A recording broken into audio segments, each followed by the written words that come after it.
എല്ലാവർക്കും പ്രൈം ടിപ്സിലേക്ക് സ്വാഗതം. കമ്പ്യൂട്ടർ ക്ലാസ്സിൻ്റെ പാർട്ട് 4 വീഡിയോ ആണിത്. നമ്മൾ കഴിഞ്ഞ ക്ലാസ്സിൽ പഠിച്ച ചില കാര്യങ്ങൾ അല്പം ഡീറ്റെയിൽ ആയി മനസ്സിലാക്കാം. കഴിഞ്ഞ ക്ലാസ്സിൽ നമ്മൾ ബാക്ക്ഗ്രൗണ്ട് പിക്ചർ ചേഞ്ച് ചെയ്യുന്നത് എങ്ങനെയാണെന്ന് മനസ്സിലാക്കിയിരുന്നു.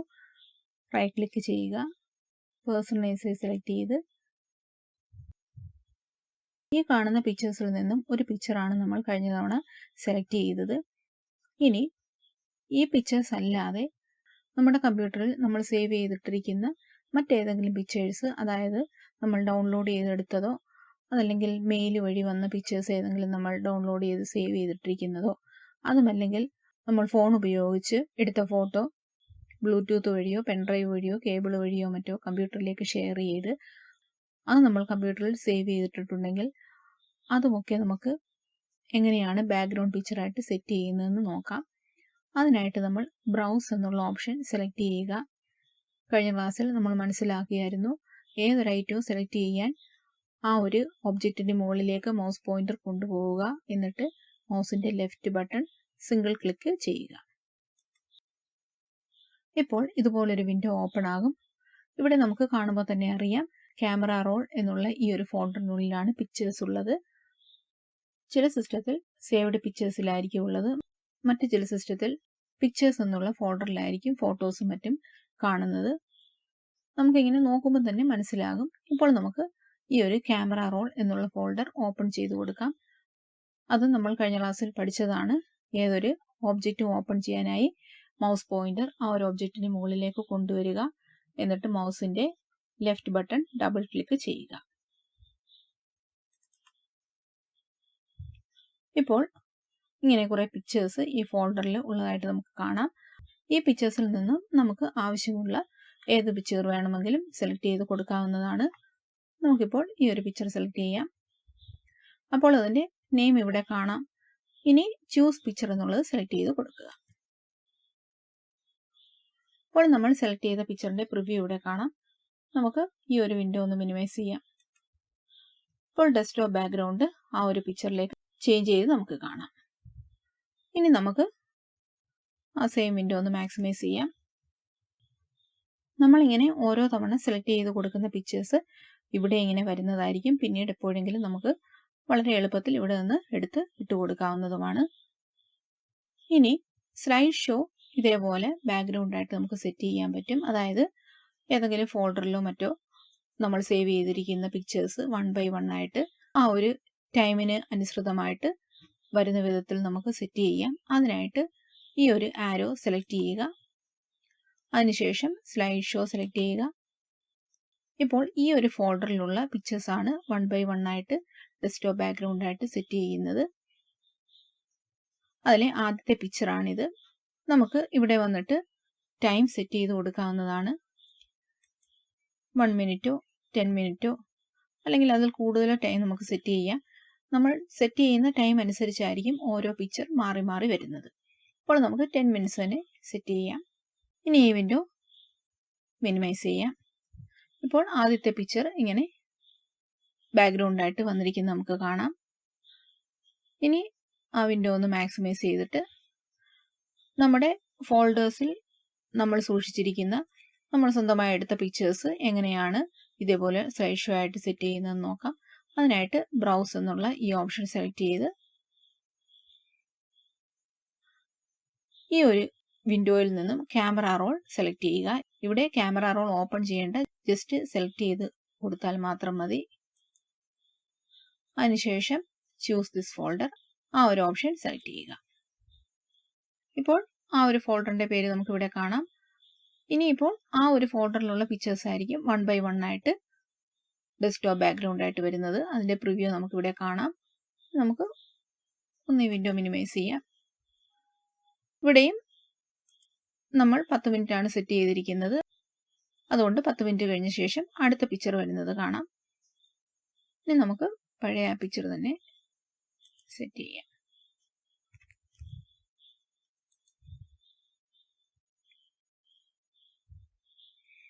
ഇനി ഈ വിൻഡോ ക്ലോസ് ചെയ്യാം. അതുപോലെ തന്നെ കഴിഞ്ഞ ക്ലാസ്സിൽ സ്ക്രീനിൻ്റെ ബ്രൈറ്റ്നെസ് കൂട്ടുകയും കുറയ്ക്കുകയും ചെയ്യുന്നത് എങ്ങനെയാണെന്ന് മനസ്സിലാക്കിയിരുന്നു. ആ ഒരു ഓപ്ഷൻ തന്നെ വളരെ എളുപ്പത്തിൽ ഈ ഒരു നോട്ടിഫിക്കേഷൻ ബട്ടൺ ഒന്ന് സെലക്ട് ചെയ്ത് കൊടുത്താൽ ചെയ്യാവുന്നതാണ്. ഇവിടെയും ആ ഒരു ബ്രൈറ്റ്നസിൻ്റെ ഓപ്ഷൻ ലഭിക്കുന്നുണ്ട്. ഈ ഒരു ഹാൻഡിലും നമ്മൾ കഴിഞ്ഞ ക്ലാസ്സിൽ മനസ്സിലാക്കിയതുപോലെ ലെഫ്റ്റിലോട്ടും റൈറ്റിലോട്ടും ഡ്രാഗ് ചെയ്തുകൊണ്ട് സ്ക്രീനിൻ്റെ ബ്രൈറ്റ്നസ് കൂട്ടുകയും കുറയ്ക്കുകയും ചെയ്യാവുന്നതാണ്. മറ്റൊരു കാര്യം, നമ്മൾ ഒരു ഫോൾഡർ ഓപ്പൺ ചെയ്ത ശേഷം അത് അല്പം ഒന്ന് ചെറുതാക്കുന്നത് കഴിഞ്ഞ പ്രാവശ്യം പഠിച്ചിരുന്നു. ഈ ഒരു ബട്ടണാണ് നമ്മൾ അതിനായിട്ട് സെലക്ട് ചെയ്ത് കൊടുത്തത്. ഇനി ഇതിലും അല്പം കൂടി എളുപ്പത്തിൽ നമുക്ക് ഇതേ ഒരു ടാസ്ക് ചെയ്യാവുന്നതാണ്. അതിനായിട്ട് മൗസ് പോയിന്റർ ഈ ഒരു ടോപ്പ് പോർഷനിൽ എവിടെയെങ്കിലും ഒന്ന് വെച്ച ശേഷം താഴോട്ടൊന്ന് ഡ്രാഗ് ചെയ്യുക. നമ്മൾക്ക് കൂടുതൽ വർക്കുകൾ പെട്ടെന്ന് ചെയ്യാനുള്ളപ്പോൾ ഇത്തരത്തിലൊക്കെ ചെയ്യുന്നതായിരിക്കും വളരെ നല്ലത്. അതുപോലെ തന്നെ നമ്മുടെ ഈ ഡെസ്ക്ടോപ്പ് 2 അതിൽ കൂടുതലോ പാർട്സ് ആയിട്ട് സ്പ്ലിറ്റ് ചെയ്ത് നമുക്ക് ഒന്നിൽ കൂടുതൽ വിൻഡോസ് ഓപ്പൺ ചെയ്ത് ഒരേ സമയം തന്നെ ഇട്ട് ചെയ്യാവുന്നതാണ്. കഴിഞ്ഞ പ്രാവശ്യം നമ്മൾ അതിൻ്റെ മറ്റൊരു ഓപ്ഷൻ കണ്ടതാണ്. ഇത് കീബോർഡ് ഉപയോഗിച്ച് നമുക്ക് ചെയ്യാൻ പറ്റുന്നതാണ്. അതിനായിട്ട് നമ്മൾക്ക് ഓപ്പൺ ചെയ്യാനുള്ള 2 അതിലധികമോ ഫയൽസിൽ ഏതെങ്കിലും ഒരെണ്ണം ആദ്യം ഓപ്പൺ ചെയ്യുക. ഇപ്പോൾ നമുക്ക് ഈ ഒരു സ്കോർ ഡീറ്റെയിൽസ് എന്നുള്ള ഫോൾഡറും എക്സലിൻ്റെ ഈ ഒരു സോഫ്റ്റ്വെയറും ഒന്ന് ഓപ്പൺ ചെയ്ത് ഡെസ്ക്ടോപ്പിൽ ഇടാനായിട്ട് നോക്കാം. ആദ്യം നമുക്ക് ഈ ഒരു സ്കോർ ഡീറ്റെയിൽസ് എന്നുള്ള ഫോൾഡർ ഓപ്പൺ ചെയ്യാം. അതിനുശേഷം നമ്മുടെ കീബോർഡിൽ വിൻഡോസിൻ്റെ പിക്ചറുള്ള കീ ഹോൾഡ് ചെയ്ത് പിടിച്ചുകൊണ്ട് റൈറ്റ് ആരോ കീ ഒന്ന് പ്രസ് ചെയ്യുക. ഇനി MS Excel എന്നുള്ള ഈ ഒരു ഫോൾഡർ നമുക്ക് ഓപ്പൺ ചെയ്ത്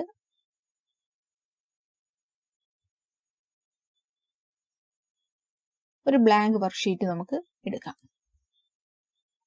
ഇത് നമുക്ക് അത്തരത്തിലൊന്ന് റീസ്റ്റോർ ഡൗൺ ചെയ്യാം.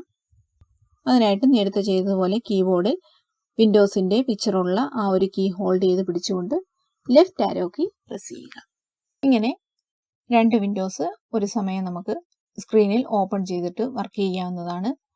ഈ ഒരു വിൻഡോയിൽ വർക്ക് ചെയ്യാൻ മൗസ് പോയിന്റർ ഇവിടെ കൊണ്ടുവന്നിട്ട് ഇവിടെ ഒന്ന് ലെഫ്റ്റ് ക്ലിക്ക് ചെയ്ത് സെലക്ട് ചെയ്യുക. ഈ വിൻഡോയിൽ വർക്ക് ചെയ്യാൻ മൗസ് പോയിന്റർ ഇവിടെ കൊണ്ടുവന്നിട്ട് ലെഫ്റ്റ് ക്ലിക്ക് ചെയ്ത് സെലക്ട് ചെയ്യുക. ഇനി നമുക്ക് ഈ 2 വിൻഡോസും ക്ലോസ് ചെയ്യാം.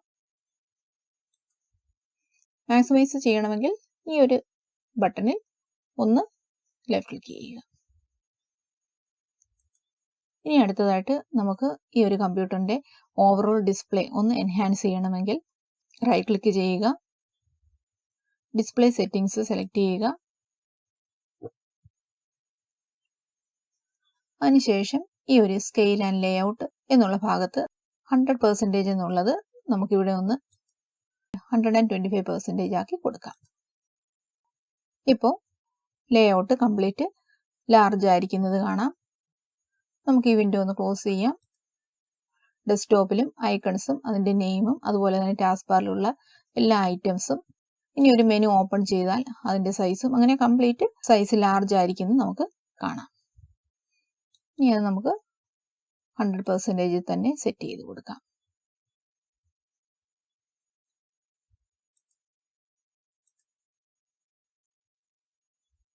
ഈ വിൻഡോ ക്ലോസ് ചെയ്യുകയാണ്. അതുപോലെ തന്നെ കമ്പ്യൂട്ടറിൽ ഡേറ്റോ ടൈമോ തെറ്റായി കിടക്കുകയാണെങ്കിൽ ഇവിടെ ഒന്ന് റൈറ്റ് ക്ലിക്ക് ചെയ്ത് അഡ്ജസ്റ്റ് ഡേറ്റ് ഓർ ടൈം അത് സെലക്ട് ചെയ്ത് ഈ ഒരു വിൻഡോയിൽ വന്നിട്ട് ഡേറ്റും ടൈമും ഒക്കെ ചേഞ്ച് ചെയ്ത് കൊടുക്കാമെന്ന് നമ്മൾ കഴിഞ്ഞ ക്ലാസ്സിൽ മനസ്സിലാക്കിയതാണ്. അത് എങ്ങനെയാണ് ചെയ്യുന്നത് നോക്കാം. ഇവിടെ ഓട്ടോമാറ്റിക് മോഡ് ഓൺ ആയി കിടക്കുകയാണ്. എന്നാൽ മാനുവൽ മോഡ് ഇവിടെ ഡിസേബിൾ ആയി കിടക്കുകയാണ്. അതായത് നമുക്കിത് സെലക്ട് ചെയ്ത് കൊടുക്കാനായിട്ട് ഇപ്പോൾ സാധിക്കുകയില്ല. അതിന് കാരണം ഓട്ടോമാറ്റിക് മോഡ് ഓൺ ആയി കിടക്കുന്നതാണ്. അതാദ്യം നമ്മൾ ഓഫ് ചെയ്ത് കൊടുക്കുക. അതിനായിട്ട് മൗസ് പോയിന്റർ ഈ ഒരു ബ്ലൂ പോർഷനിലേക്ക് കൊണ്ടുവരിക. എന്നിട്ട് ലെഫ്റ്റ് ക്ലിക്ക് ചെയ്യുക. ഇപ്പോൾ ഇത് ചേഞ്ച് ചെയ്യാനായിട്ട് ഇനേബിൾ ആയി. അവിടെ നമ്മൾ ഒന്ന് സെലക്ട് ചെയ്യുക. ഈ വിൻഡോയിൽ നമുക്ക് ഡേറ്റും ടൈമും ഒക്കെ കറക്റ്റ് ചെയ്ത് കൊടുക്കാവുന്നതാണ്. അതിനായിട്ട് ഈ ഒരു ആരോ മാർക്ക് സെലക്ട് ചെയ്ത് ഈ ഒരു ലിസ്റ്റിൽ നിന്നും നമുക്ക് ആവശ്യമുള്ള ഡേറ്റ് സെലക്ട് ചെയ്യുക. മുകളിലേക്ക് പോകാനായി മൗസിൻ്റെ സ്ക്രോൾ വീൽ മുകളിലേക്ക് സ്ക്രോൾ ചെയ്ത് കൊടുക്കുക. താഴേക്ക് വരാനായി താഴേക്ക് സ്ക്രോൾ ചെയ്യുക. അതല്ലെങ്കിൽ ഈ സൈഡിലുള്ള ഈ ഒരു ബാറ് നമുക്ക് ഡ്രാഗ് ചെയ്തും മുകളിലേക്കും താഴേക്കും പോകാവുന്നതാണ്. മൗസ് പോയിന്റർ ഇവിടെ വെച്ചിട്ട് മൗസിൻ്റെ ലെഫ്റ്റ് ബട്ടൺ ഹോൾഡ് ചെയ്ത് പിടിച്ചുകൊണ്ട് നമുക്ക് മുകളിലേക്കും താഴേക്കും വരിക. നമുക്ക് ആവശ്യമുള്ള ആ ഒരു ഡേറ്റ് കാണുന്നിടത്ത് വെച്ച് മൗസിൻ്റെ ലെഫ്റ്റ് ബട്ടൺ റിലീസ് ചെയ്യുക. പിന്നെ നമുക്ക് ആ ഒരു ഡേറ്റ് സെലക്ട് ചെയ്ത് കൊടുക്കാവുന്നതാണ്. അതുപോലെ തന്നെ മന്തും ഇയറും അതുപോലെ ടൈമും ഒക്കെ നമുക്ക് ചേഞ്ച് ചെയ്ത് കൊടുക്കാം. നമുക്കിപ്പോൾ 31 എന്നുള്ള ഡേറ്റ് ആണ് കൊടുക്കേണ്ടതെങ്കിൽ ആദ്യം ഡേറ്റ് സെലക്ട് ചെയ്ത് കൊടുക്കാതെ നമ്മൾ മന്ത് സെലക്ട് ചെയ്ത് കൊടുക്കുക. അതിനുശേഷം ഈ വിൻഡോയിൽ പോകുമ്പോൾ 31 വരെ വ്യൂ ചെയ്യാൻ പറ്റുന്നതായിരിക്കും. ഇപ്പോൾ ജൂൺ ആണ് കിടക്കുന്നതെങ്കിൽ ജൂണിൽ 30 ഡേയ്സേ ഉള്ളൂ. അതുകൊണ്ട് 30 വരെ നമുക്ക് വ്യൂ ചെയ്യാനായിട്ട് സാധിക്കുകയുള്ളൂ. അതുകൊണ്ട് 31 ഡേയ്സ് ഉള്ളപ്പോൾ ആദ്യം മന്ത് സെലക്ട് ചെയ്ത് കൊടുക്കാൻ ശ്രദ്ധിക്കുക. ഇവിടെ ഇപ്പോൾ എൻ്റെ സിസ്റ്റത്തിൽ ഡേറ്റ് കറക്റ്റായിട്ട് കിടക്കുന്നത് കൊണ്ട് ജസ്റ്റ് ഈ ഒരു മിനിറ്റ് മാത്രമേ കറക്റ്റ് ചെയ്ത് കൊടുക്കുന്നുള്ളൂ. മിനിറ്റ് അല്പം മാറിയത് നമ്മൾ ഓട്ടോമാറ്റിക് മോഡ് ഓഫ് ചെയ്ത് ഇട്ടിരിക്കുന്നത് കൊണ്ടാണ്. ഇനി ചേഞ്ച് എന്നുള്ള ഈ ഓപ്ഷൻ സെലക്ട് ചെയ്യുക. പിന്നീട് സെറ്റ് ടൈം ഓട്ടോമാറ്റിക്കലി എന്നുള്ളത് വീണ്ടും നമ്മൾ ഓൺ ചെയ്ത് കൊടുക്കുക. അതിന് മൗസ് പോയിന്ററിലൂടെ കൊണ്ടുവന്ന് ലെഫ്റ്റ് ക്ലിക്ക് ചെയ്ത് നമുക്ക് ഓണിലേക്ക് മാറ്റാവുന്നതാണ്. ഇനി നമുക്ക് ഈ വിൻഡോ ക്ലോസ് ചെയ്യാം. അതുപോലെ കഴിഞ്ഞ ക്ലാസ്സിൽ മനസ്സിലാക്കിയതാണ്, ഇവിടെയുള്ള സോഫ്റ്റ്വെയർ ഓപ്പൺ ചെയ്യാൻ നമ്മൾ ഡബിൾ ക്ലിക്ക് ചെയ്യണം. അതേസമയം ഇതേ സോഫ്റ്റ്വെയറിന്റെ ഈ ഒരു ഐക്കൺ തന്നെ നമ്മൾ ഇങ്ങോട്ട് പിൻ ചെയ്ത് ഇടുകയാണെങ്കിൽ ഇവിടെ നിന്ന് നമ്മൾ ജസ്റ്റ് സെലക്ട് ചെയ്ത് കൊടുത്താൽ മാത്രം മതി, ഡബിൾ ക്ലിക്ക് ചെയ്യേണ്ട ആവശ്യമില്ല. അതുപോലെ മറ്റൊരു കാര്യം, ഈ ഒരു നോട്ടിഫിക്കേഷന്റെ ബട്ടൺ ഒന്ന് സെലക്ട് ചെയ്ത് കൊടുക്കുകയാണെങ്കിൽ നമുക്കിവിടെ സ്ക്രീൻ സ്നിപ്പ് എന്നൊരു ഓപ്ഷൻ കാണാം. അത് സെലക്ട് ചെയ്തുകൊണ്ട് സ്ക്രീൻഷോട്ട് എടുക്കാവുന്നതാണ്. ഫുൾ സ്ക്രീനിന്റെ ഷോട്ട് എടുക്കാം. അതുപോലെ സ്ക്രീനിന്റെ ഏതെങ്കിലും പാർട്ട് നമുക്ക് ഒരു പിക്ചർ എടുക്കണമെങ്കിൽ അങ്ങനെയും എടുക്കാവുന്നതാണ്. അതൊന്ന് സെലക്ട് ചെയ്യാം. അപ്പോൾ ആ ഒരു മോഡ് ഓപ്പൺ ആയതുകൊണ്ടാണ് കമ്പ്യൂട്ടർ മൊത്തത്തിൽ അല്പം ഒന്ന് ഡിം ആയത്. ഈ ഫസ്റ്റ് ഓപ്ഷൻ റെക്ടാങ്കുലർ സ്നിപ്പിനെയാണ് കാണിക്കുന്നത്. അതുപോലെ ഇത് ഫ്രീ ഫോം സ്നിപ്പാണ്. നമുക്ക് ഏകദേശം ഒരു റൗണ്ട് ഷേപ്പിലൊക്കെ സ്നിപ്പ് ചെയ്ത് എടുക്കാൻ പറ്റുന്നതാണ്. ഇത് വന്നിട്ട് ഫുൾ സ്ക്രീൻ സ്നിപ്പിന്റെ ഓപ്ഷനാണ്. ഇതൊരെണ്ണം നമുക്കൊന്ന് നോക്കാം. ഇതൊന്ന് സെലക്ട് ചെയ്യുക. അതിനുശേഷം ഈ ഒരു 4 പിക്ചേഴ്സിന്റെ സ്നിപ്പ് ഒന്ന് എടുക്കാം. ഇത് ഡ്രാഗ് ചെയ്താണ് നമ്മൾ ഇത് സെലക്ട് ചെയ്യുന്നത്. ആവശ്യമുള്ള ആ ഒരു ഭാഗം സെലക്റ്റഡ് ആയി കഴിയുമ്പോൾ ലെഫ്റ്റ് ബട്ടൺ റിലീസ് ചെയ്യാം. അതിനുശേഷം ഇവിടെ ഒന്ന് ജസ്റ്റ് സെലക്ട് ചെയ്ത് കൊടുക്കുക. അപ്പോൾ ഈ ഒരു വിൻഡോയിൽ ആ പിക്ചർ നമുക്ക് കാണാം. അതിനുശേഷം ഈ ഒരു ഓപ്ഷൻ സെലക്ട് ചെയ്ത് നമുക്കിത് സേവ് ചെയ്യാം.